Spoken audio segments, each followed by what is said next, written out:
First, import the actions and keys classes.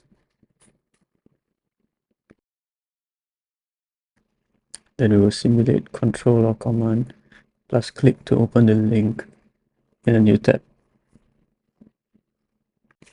If you are using Mac, use the command key. If you are using Windows, then use the control key. So it will be keys.command for Mac and keys.control for Windows. Next, create a new instance of the actions class.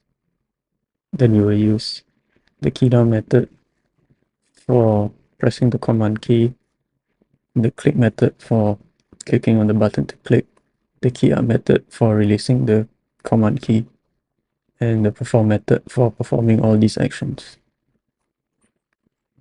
Then we will switch to the new tab. We will use a for loop to iterate through all the open tabs.